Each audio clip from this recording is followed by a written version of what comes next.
రాజ్కోట్ వేదికగా మూడో test match ఆడుతున్న మన టీమిండియాకు ఒక అతిపెద్ద షాక్ తగిలింది. డే 2 ముగిసిన తర్వాత మన ప్రైమ్ స్పిన్నర్ రవిచంద్రన్ అశ్విన్ మూడో టెస్ట్ మ్యాచ్ నుండి విత్డ్రా అయ్యాడు. అంటే ఈ టెస్ట్ మ్యాచ్ మధ్యలోనే అతను టీం నుంచి తప్పుకున్నాడు. సో ఇప్పుడైతే ప్రజెంట్ అశ్విన్ టీంకి అందుబాటులో లేడు. ఇక విషయాన్ని అయితే బీసీసీ అఫీషియల్ గా నిన్న నైట్ 11:15కు తమ ట్విట్టర్ అకౌంట్ లో పోస్ట్ చేశారు. సో డే 2 అశ్విన్ తన టెస్ట్ కెరియర్ లో 500వ వికెట్ పడగొట్టి ఒక అరుదైన ఘనతను సాధించాడు.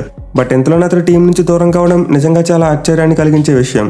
సో బీసీసీ చెప్పింది ఏంటంటే అశ్విన్ ఫ్యామిలీ ఎమర్జెన్సీ కారణంగా ఈ మూడో టెస్ట్ మ్యాచ్ నుంచి ఇంటికి వెళ్ళిపోయాడంట. అంటే తన ఫ్యామిలీలో ఎవరికో మెడికల్ ఎమర్జెన్సీ వచ్చింది, అందుకే అశ్విన్ మూడో టెస్ట్ మ్యాచ్ నుంచి బయటికి వెళ్ళిపోయాడు అని చెప్పారు.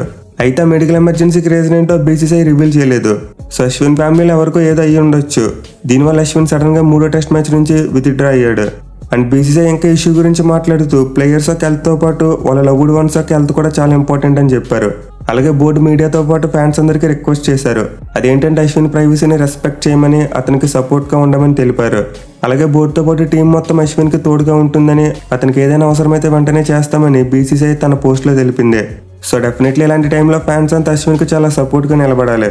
అతను ఎంతో పెద్ద మెడికల్ ఎమర్జెన్సీ అయితే తప్ప ఇలా మూడో టెస్ట్ మ్యాచ్ ఆడుతూ మధ్యలో వైతొలగడు.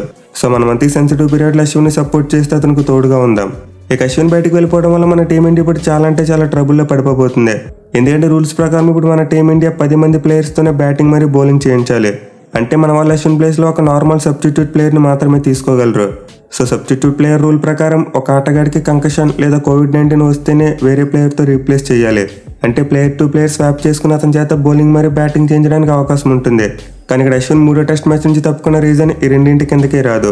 దీంతో మన వాళ్ళు అతని ప్లేస్ లో ఒక నార్మల్ సబ్స్టిట్యూట్ ప్లేయర్ ని మాత్రం ఆడించగలరు. సో ఇప్పటికీ ఇంగ్లాండ్ బ్యాట్స్మెన్ మన టీమిండియా బౌలింగ్ మీద ఒత్తిడి పెట్టి చాలా గట్టిగా కొడుతున్నారు. అంటే ఇలాంటి టైంలో డే 3 అశ్విన్ లాంటి ప్లేయర్ దూరం అవడం నిజంగా మన టీమిండియాకు చాలా పెద్ద దెబ్బ. ఇన్ఫాక్ట్ మన వాళ్ళు ఇప్పుడు డే 3లో కేవలం 4 బౌలర్స్ మాత్రమే యూజ్ చేసుకోగలదు. సో అశ్విన్ లేడు కాబట్టి మనకి జడేజా మరియు కుల్దీప్ యాదవ్ ఇప్పుడు ఫ్రంట్ లైన్ స్పిన్నర్స్ గా ఉంటారు. అండ్ సేమర్స్ చూసుకుంటే బుమ్రా మరియు సిరాజ్, ఈ నలుగురు మీద ఈ రోజు మొత్తం బౌలింగ్ భారం పడనుంది. అయితే ఈ నలుగురిలో సిరాజ్ నేను బ్యాటింగ్ చేసినప్పుడు లైట్ గా గాయపడ్డాడు. అలాగే జడేజా చూసుకున్న కొంతవరకు హ్యామ్స్ట్రింగ్ ఇంజరీతో ఇబ్బంది పడుతున్నాడు. ఈవెన్ నేను ఫీల్డింగ్ చేసినప్పుడు ఒక బౌండరీ ఆపే క్రమంలో కూడా చూసాం అతను కొంతవరకు హ్యామ్స్ట్రింగ్ ఇంజరీతో ఇబ్బంది పడుతున్నట్టుగా అనిపించింది. సో ప్రజెంట్ అయితే సిరాజ్ మరియు జడేజా బౌలింగ్ చేసేందుకు కంప్లీట్ గా 100% ఫిట్ గా లేరు. ఈవెన్ బుమ్రా కూడా నేను డే 2 చివరిలో బౌలింగ్ చేస్తూ కొంతవరకు అన్కంఫర్టబుల్ గా కనిపించాడు. అతను కూడా హ్యామ్స్ట్రింగ్ హోల్డ్ చేసుకుని కొంతవరకు పెయిన్ లో కనిపించాడు. సో ఈ ముగ్గురికి వచ్చిన క్రాంప్స్ మాత్రమే అయితే మన టీమిండియాకి పెద్దగా ప్రాబ్లం ఉండదు. అలా కాకుండా వీళ్ళ ముగ్గురు డే 3లో 100% ఫిట్ గా లేకపోతే మన టీమిండియా చాలా ట్రబుల్కి వెళ్ళిపోతుంది. పూర్తిగా బౌలింగ్ భారం అంతా కుల్దీప్ యాదవ్ మీద పడిపోవచ్చు. అయితే వీటన్నింటికంటే అతిపెద్ద అటాక్ ఇంగ్లాండ్ యొక్క బ్యాటింగ్ అప్రోచ్. వాళ్ళు చిత్తకొట్టి పాడిస్తున్నారు. సో మన 5 బౌలర్స్ ఫిట్ గా ఉన్నప్పుడే వాళ్ళు మన బౌలింగ్ ఉతికారేశారు. అలాంటిది డే 3లో చూసుకుంటే మనకు అశ్విన్ అందుబాటులో లేడు. అండ్ మన బౌలర్స్ చూసుకున్న అంత పూర్తిగా ఫిట్ గా లేరు. సో డెఫినెట్లీ డే 3 మన టీమిండియాకి సిరీస్ లోనైతే బిగ్గెస్ట్ ఛాలెంజ్ డేగా మారబోతుంది. ఇక అశ్విన్ ఎప్పుడు తిరిగి టీంలోకి జాయిన్ అవుతాడనేది క్లారిటీ లేదు. ఒకవేళ అతను డే 4 స్టార్ట్ అయ్యే టైంకి తిరిగి టీంలోకి చేరితే నార్మల్ గా ఆడేస్తాడు. లేకపోతే మన టీమిండియా టెస్ట్ మ్యాచ్ మొత్తం 10 మంది ప్లేయర్స్ ఆడాల్సిన సిచ్యువేషన్ వస్తుంది. అంటే మన వాళ్ళు 9 వికెట్లు కోల్పోతే టీం ఆల్అౌట్ అయిపోయినట్టు. అలాగే మనకు బౌలింగ్ లో 4 ఆప్షన్స్ మాత్రమే ఉంటాయి.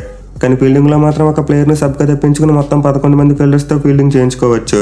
సో చూడాలి మరి అశ్విన్ లేని విపరీత సమయంలో మన టీమిండియా ఎలా రియాక్ట్ అయ్యి ఇంగ్లాండ్ టీంకి అడ్డుకట్ట వేస్తుంది అనేది.